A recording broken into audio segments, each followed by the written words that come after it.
Today, we're going to continue on our series this January on New Beginnings in Christ. So, importante po talaga sa ating buhay na meron tayong inaangklahan.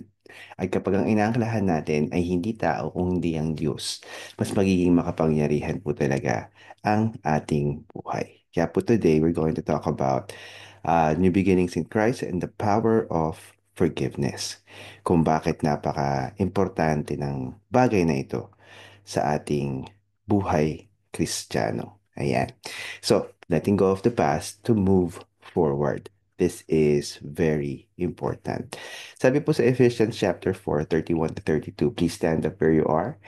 If it's appropriate, stand with me while we read the scripture. Napaka-importante po that when we read the scripture, we stand up so that we may exercise holy reverence. At syempre, as we do this, lalo po natin nabibigyan ng atensyon at focus ang Word of God. Sabi dyan, let all bitterness and wrath and anger and clamor, perpetual animosity, resentment, strife, fault-finding, and slander be put away from you, along with every kind of malice. All spitefulness, verbal abuse, malevolence. Be kind and helpful to one another, tender-hearted, compassionate, understanding, forgiving one another readily and freely, just as God in Christ also forgave you. Grabe po talaga ang ginagawa ng Panginoon sa buhay natin kasi gusto niya maging magaang ang ating buhay. Gusto niya na magkaroon tayo ng makapangyarihang existence kasi ang laking bagay po kapag meron tayong bit-bit na unforgiveness or meron tayong bit-bit na guilt na uh, we failed to seek forgiveness, but that will be another story. So, if we are going to start this year, at alam natin na meron tayong dapat patawarin, kailangan natin, pag nilay-nilayan, hingin ng grasya sa Panginoon upang mapatawad natin kung sino man siya. So bago po tayo magpatuloy, tayo po ay manalangin. Panginoon, maraming salamat po sa umagang pinagkaloob niyo sa amin. Kayo po ang kumase sa bawat tahanan na represented ng isang taong nanonood o dalawang tao, maaring grupo sila, Panginoon, ng tao na nanonood ng mensahe mo. Hayaan niyo pong pakibisita niyo po ang kanilang tahanan. Hayaan niyo po na maranasan nila kayo at kayo po, Panginoon, ang kanilang maitaas, mapapurihan at mapasalamatan. Ang dalangin ko po, Panginoon, baguhin niyo kami habang pinapakinggan namin itong salita at lalong-lalo na kapag sinunod namin, Panginoon, ang iyong utos. Hayaan niyo, Panginoon, na maranasan namin ang richness ng pag-ibig mo, ng kapayapaan mo, at bigyan niyo po, Panginoon, ang lahat ng nangangailangan ng grasya na makapagpatawad, Panginoon, ngayong araw na to ay matanggap nila. Let them experience, Heavenly Father, the power of forgiveness today. And let them experience, Panginoon, it through you. Hindi po namin kaya ito. Hindi talaga. Kung wala kayo, Panginoon, sa aming buhay, hindi namin magagawa to. It is only you who can provide us with this rich and powerful, Panginoon, decision. At syempre, alam po namin ang lahing-laya ng aming buhay kapag ito ay aming nagawa. Lalong-lalo na, Panginoon, ang pagpapatawad sa aming sarili. Hinihiling ko po, Panginoon, na balutin niyo kami ng banal na dugo ni Kristo. Palibutan niyo po kami, Panginoon, ng mga inyong anghel. Protektahan niyo po kami habang kami ay nakikinig ng iyong salita. Lahat po kami, Panginoong Ama. At ang hiling namin, ikaw ang maitaas, ikaw ang gitna ng mensaheng ito, ikaw ang marinig, ikaw ang magdala, Panginoon, ng kapangyarihan, ng kapayapaan, ng pag-ibig, ng kagalakan sa bawat tahanan, Panginoon, na nanonood ng mensaheng ito. Ang hiling po namin, pakiwaksin niyo po ang gawa ng kampo ng kadiliman na magtatakhang nakawin ng iyong salita. Ang hiling po namin, O Diyos, na kayo, Panginoon, ang magselyo ng mensaheng ito upang hindi namin makalimutan at madali, Lord God, namin masusunod to. Immediately, we will obey the word today and we will not delay. This is for our own good and this is, Lord God, you have commanded in Jesus' name. Amen. Amen. So, ang ganda po ng sinabi ng Panginoon dyan, no? Sabi niya, all bitterness and wrath and anger and clamor, perpetual animosity, resentment, strife, fault-finding, and slander be put away from you. Kapag ang mga bagay po na ito ay natanggal natin sa ating sistema, di po ba napakaganda ng buhay Kristiyano natin?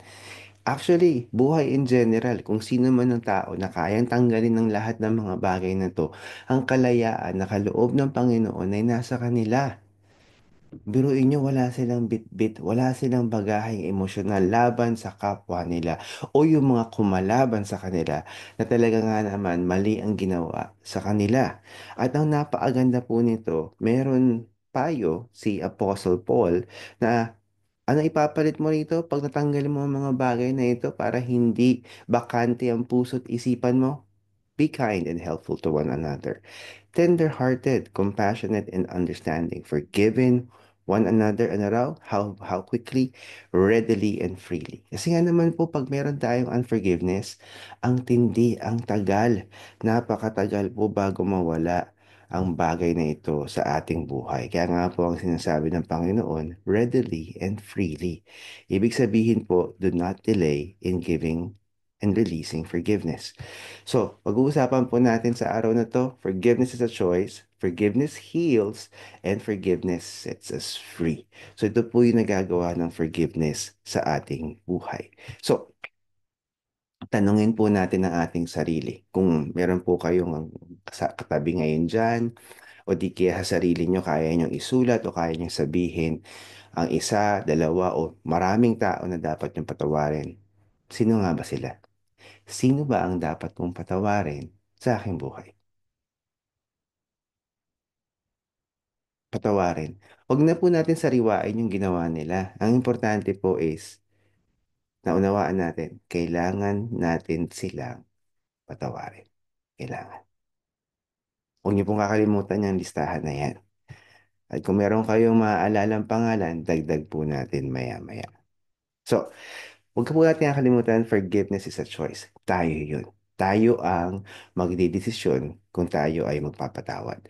Colossians 3:12 to 15 NIV version. Again, stand up with me wherever you are, if it's appropriate, para ma-express po natin ang banal na pagsamba sa ating Panginoon habang binabasa natin ang kanyang salita.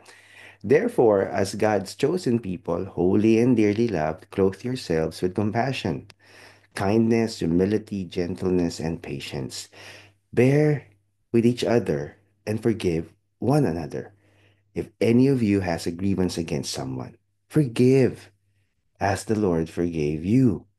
And over all these virtues, put on love, which binds them all together in perfect unity. Let the peace of Christ rule in your hearts, since as members of one body, you were called to peace and be thankful. And may the Lord add revelation and grace and of course power to obey His word. Hallelujah. So huwag po natin kakalimutan, it is a choice. Yan ang sabi ng Panginoon. Napaka-importante po talaga na maigawad natin ng kapatawaran.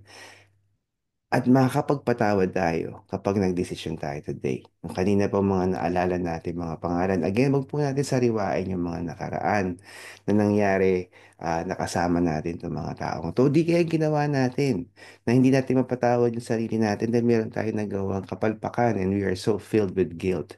O di kaya meron tayong nagawa na alam natin na hindi nakabuti para sa ating kasalukuyan at kinabukasan, lalo na kung matagalan natin siyang ginawa. Hindi natin matanggap yung mga kapalpakan natin sa ating buhay. Kapatid, kaibigan, patawarin mo yung sarili. Patawarin mo ang mga taong nasa listahan mo. At pwede mong gawin yan dahil it is a choice. Inutos ng Panginoon para sa kabutihan natin. Sinabi niya to kasi alam niya kung gaano kabigat ang unforgiveness, ang hindi natin pagkapatawad. At alam niya rin ang kagaangan kapag nakapagpatawad tayo. At kapag nakapagpatawad tayo, magiging madali na sa atin. Kaya nga sabi niya dyan, ano raw, if we will, forgive one another, if you have any grievance with anyone, just ask the Lord forgive you. Ako po ay makasalanan, lahat tayo ay may kasalanan at makasalanan. At ang Kapanginoon, walang kondisyon ng kanyang kapatawaran. Ginawad niya sa atin ito kapag tayo ay humingi ng tawad sa kanya. Pero even before we would ask forgiveness, yung forgiveness niya, nakahanda na. Handa na siya magpatawad. Lalapit lang tayo sa kanya. Tayo naman, on our end, dahil may mga offending parties, mga offenders against us, we have to make a decision. Hindi naman sila kailangan humingi ng tawad para patawarin natin sila. At kahit sabihin na natin na tayo yung tama, tayo yung nasa lugar, tayo pa rin yung talo. Kasi nasa atin yung kabigatan. Maaring hindi nila alam, hindi nila napapansin, o di kaya wala talaga silang pake. But it doesn't matter because I don't know if it affects them, but I know it affects us. It affected me, it affects you, and we have to release it. At pag nagawa natin yan, ano raw? We will experience the binding of love in perfect unity ng mga bagay-bagay na ito.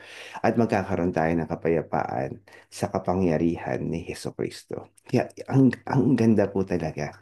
And so, habang tayo po ay nakikinig ng mensaheng ito, I encourage you, please do forgive because it is going to be very, very beneficial for you and for the people around you. Ayan. So, ang next po natin pag-uusapan is, of course, again, the next level of forgiveness. Pero, bago tayo mag-talk about forgiveness heals, ano ba yung mistake or hurt do you need to let go of? Okay? And this is something na maaaring nagawa mo rin sa ibang tao at nagawa mo sa sarili mo. O nakita mo yung ginawa mo, nakaapekto sa ibang tao. Halimbawa, isang single mom na nagsisisi o hindi niya mapatawad ng sarili niya na nabuntis siya. At meron siyang regret about sa decision niya na yun.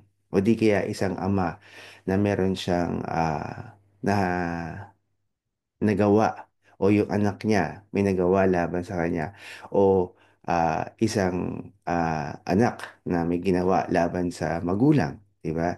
Na nagkamali tayo, na nakasakit tayo ng kapwa natin. Kapag napatawad natin ang ating sarili, ito ay magdadala ng kagalingan. At kapag napatawad natin ang ibang tao, magdadala siya ng kagalingan. Bakit? Sabi sa Psalm 147:3 Amplified Version, He heals the brokenhearted and binds up their wounds, healing their pain and comforting their sorrow. So what happens when you forgive? Your broken heart actually is healed. Yes. Kasi 'di ba kadalasan when we are when we are pained, nasaktan tayo. 'Di ba we are broken-hearted. Again, ulitin ko hindi kailangan humingi ng tawad yung taong kailangan mong patawarin. Pwede mong ibigay sa kanya yun because number one, forgiveness is a choice. And when you forgive, mahihil ka kasi. Yung tamang forgiveness hindi yung sinabi lang ng bibig mo. Yung buong-buong pagkatao mo, katawan mo, isipan mo, yung buong ikaw, nirelease mo yung forgiveness. According to the Word of God.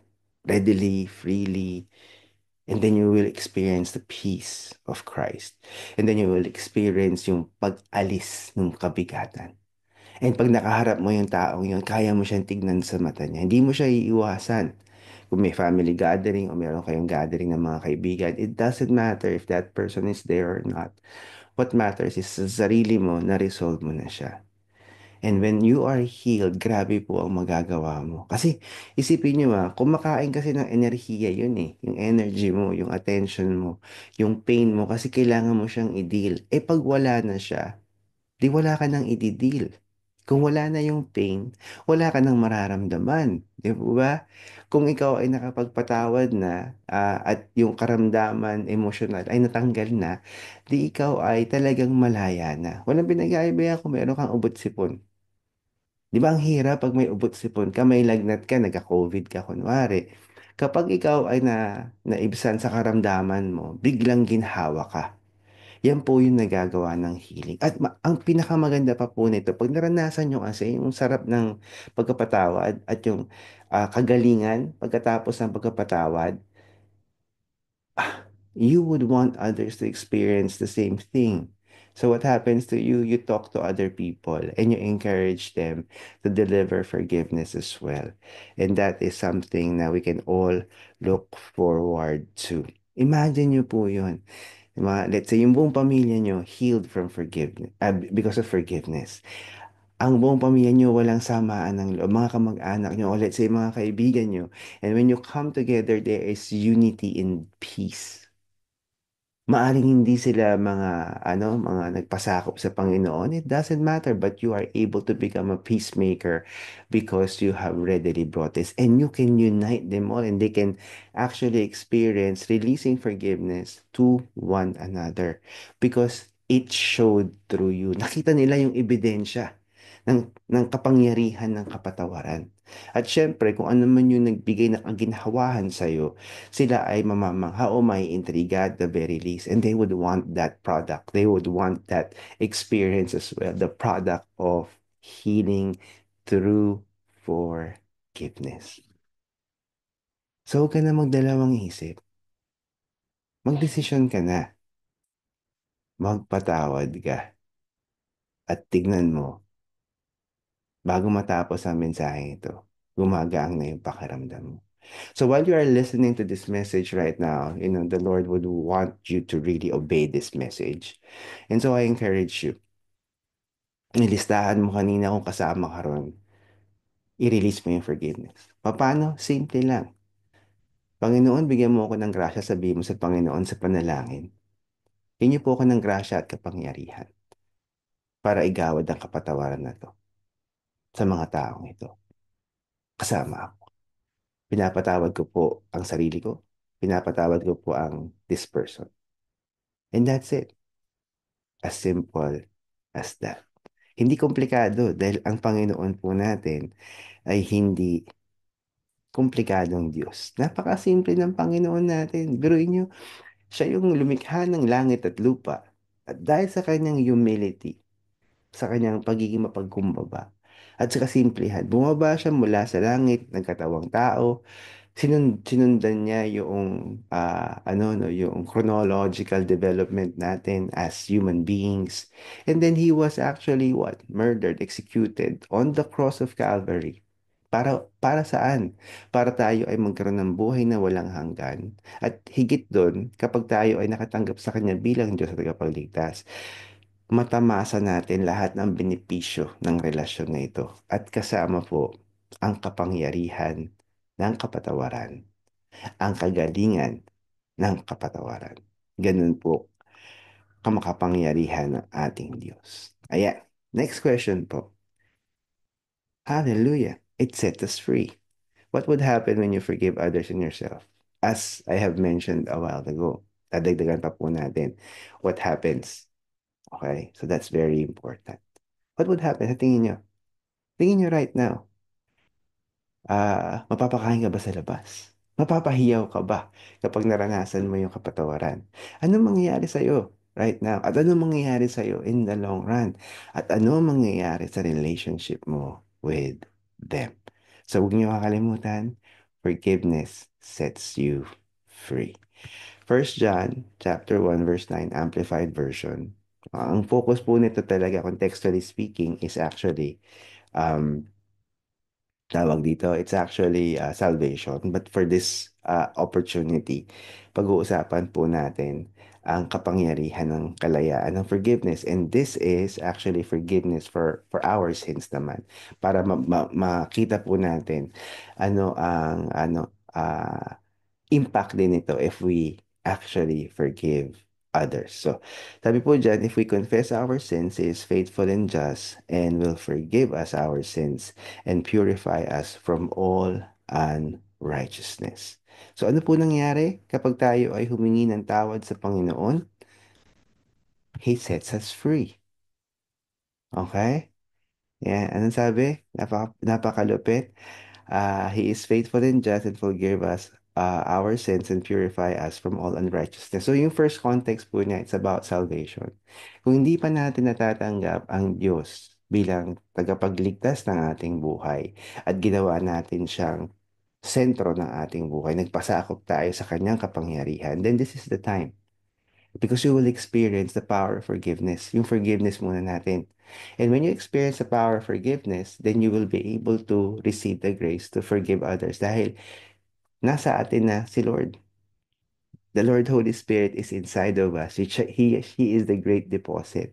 He is the seal when we receive Christ as Lord and Savior at tayo ay na born again. So when we experience the power of forgiveness, that is when we will be able to have the grace, so kapangyarihan at grasya para maggawad ng kapatawaran sa ating sarili at sa mga tao na nasa listahan ng mga offending parties against us. So yun po yung pinaka first step. Because tayo napatawad, lumaya tayo, at ngayon, meron tayong kakayahan magpatawad. Hindi dahil tayo ay magaling, hindi dahil tayo ay mahusay, hindi dahil tayo ay mabait, kung hindi dahil kay Kristo Jesus. Kung hindi dahil sa ating Diyos na makapangyarihan sa lahat. Kasi yun po yung totoo. Kung titignan po natin ang ating mga sarili, apart from God, away from God, we can do nothing. At syempre, i-stretch ko lang po ng konti itong nabasa natin Bible verse. When we, when we forgive others, it also sets us free. Magiging malaya tayo doon sa pain, sa suffering, sa anxiety, doon sa lost ng relationship, yung disconnection, yung estrangement, di ba? Yung pagiging estranged with them. And ang pinakamaganda po rito, katulad kanina, di ba, sabi ko sa inyo, forgiveness heals because it heals the relationship and there can be unity once again. Of course, both parties kailangan mag-agree na magkasundo sila para ma-restore yung relationship. But it doesn't mean na hindi pumayag yung other party na nag-offend sa'yo na pinatawad mo na ayaw niya makipag-reconcile. It doesn't mean na mali yung ginawa mo o kulang yung steps mo. What is important is you forgave as a choice. Your forgiveness healed you. And now your forgiveness has set you free because you have experienced the forgiveness that comes from God first.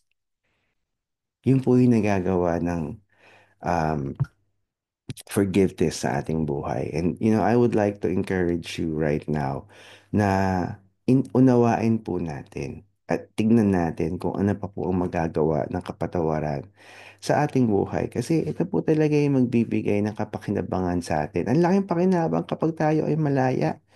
Ang laking pakinabang kapag tayo po ay, yung nagkakaroon tayo ng kakaibang kapangyarihan sa ating buhay.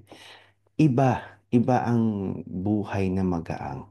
Iba yung buhay na walang bitbit. Iba yung buhay na walang bagaheng emosyonal na humahatak sa atin pababa.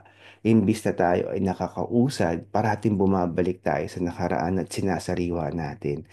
Marami po ako mga nakausap na mga tao na talaga nga naman ayaw bitawan yung kanilang experience ng tawag dito ng unforgiveness. And they would normally go back to the experience. Sasariwain nila at ang nangyayari tuloy sa kanila, lalong lumalalim tuloy yung sugat, di ba? Kinakalkal kasi nila at lalong lumalalim yung pain. Instead na sila ay ma-heal from the pain, ma-heal from the suffering. And I would like to encourage you right now as you are actually understanding how beautiful forgiveness is. You start to forgive through prayers right now as you are listening to this message. Start to forgive, please, because this is something na magbibigay sa'yo ng kalayaan. This is something na magbibigay sa'yo ng kapangyarihan. And this is something that will definitely change your life. Hallelujah. Huwag niyo kakalimutan, sino may kinabang? Ikaw. At the end of it all, you will experience yung power of forgiveness. Hallelujah. Hallelujah. Tara, tayo po ay manalangin.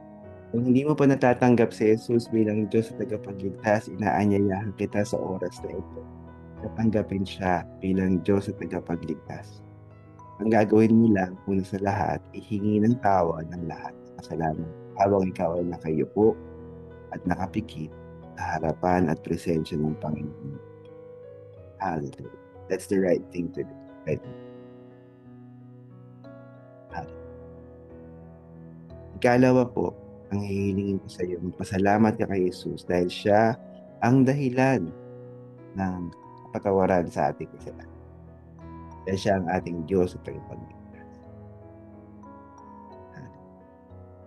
Tatlong hakbang, ito po ang pinaka-importante, is tanggapin mo siya bilang Diyos at tagapagligtas sa pamamagitan ng maiksing panalangin na mula sa paano. Sabihin mo ang mga katagang ito at akuin mo na ang panalangin ito, ikaw ang nagdaan. Ngunit kailangan mo sabihin siya, kailangan mo siyang i-verbalize, kailangan mo marinig at the very least ang iyong sarili. Habang inuulit mo ang mga katagang, Jesus, patawarin niyo po ko sa mga kasalanang nasambit ko. Tinatanggap ko po ang kapatawaran na mula sa iyo. Nagpapasalamat ako dahil namatay ka sa krus ng Kalbaryo upang ako ay patawad.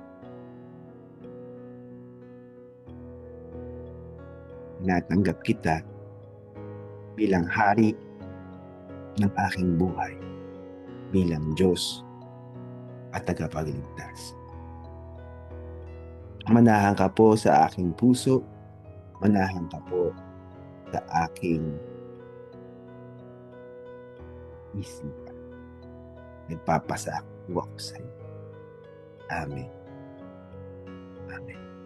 Kung ikaw ay nanalangin mula sa puso at nakaranas ka ng pagbabago, tulad ng hindi ka na mga pagkasala, hindi ka na pagsinungaling, hindi mo na magawa yung mga bagay dati na mali. Yan ang ebidensya na ikaw ay ligtas. Kung ikaw ay namatay, physically, ang kaluluwa mo ay pupunta.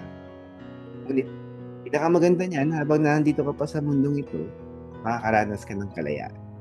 Kalayaan, magawa mo yun para sa gloria ng Panginoon at para sa pinanapakain. Sa mga kapatiran, nais ko pong ipanalangin kayo sa oras na ito. Nais ko po na kayo ay makaranas ng pag-ibig ng Diyos. Balik po tayo dun sa ating listahan. Kasama ka ron sa listahan, sambitin mo. Igawad mo ang kapatawaran sa sarili mo. Igawad mo ang kapatawaran doon sa mga tao na nasa listahan mo.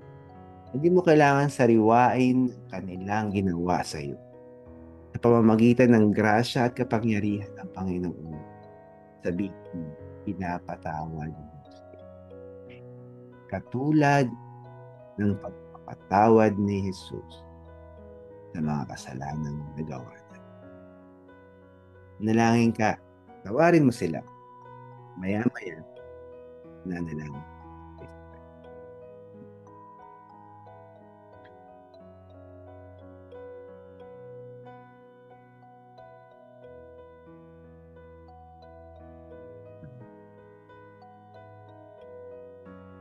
Panginoon, maraming salamat po dahil binigyan mo kami ng kapangyarihan at grasya na makapagpatawad sa mga taong ito.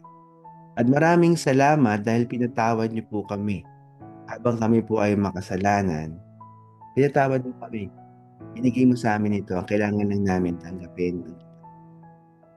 Hinihiling ko po, Panginoon, sa mga kapatiran ko na nagdesisyon na maggawad ng kapatawaran sa mga taong gumawa ng hindi maganda sa kanilang buhay o di kaya yung sarili nila na kailangan nilang patawarin. Ang hiling ko po, kayo po o Diyos, ang magbigay sa kanila ng kapangyarihan na gumaling sa kanilang karamdaman. Let them experience, Panginoon, the healing of forgiveness today. And let them experience it by your grace. Mga kapatid, tanggapin niyo ang kagalingan mula sa Panginoon sa oras na ito. At maniwala ka na ikaw ay pinagaling ng Panginoon. At ikaw ngayon ay malaya. Because forgiveness does not only heal, but forgiveness sets us free as well. Sandaling katahimikan, bakit hindi ka lumapit sa Panginoon? Lapit ka at humingi ka ng grasya para hindi na maibalik o masariwa ang nakaraan.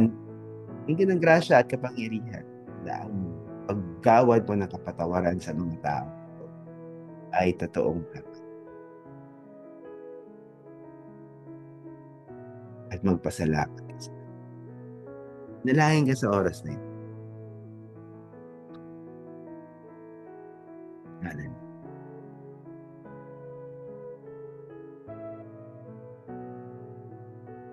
Pasakop ka sa Panginoon.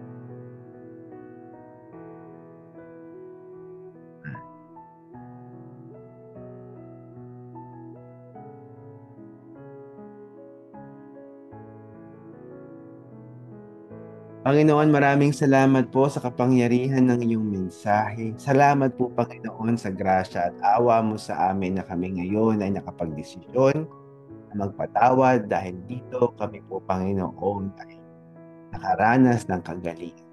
At syempre, Panginoon, kami po ay malaya na sa sitwasyong ito.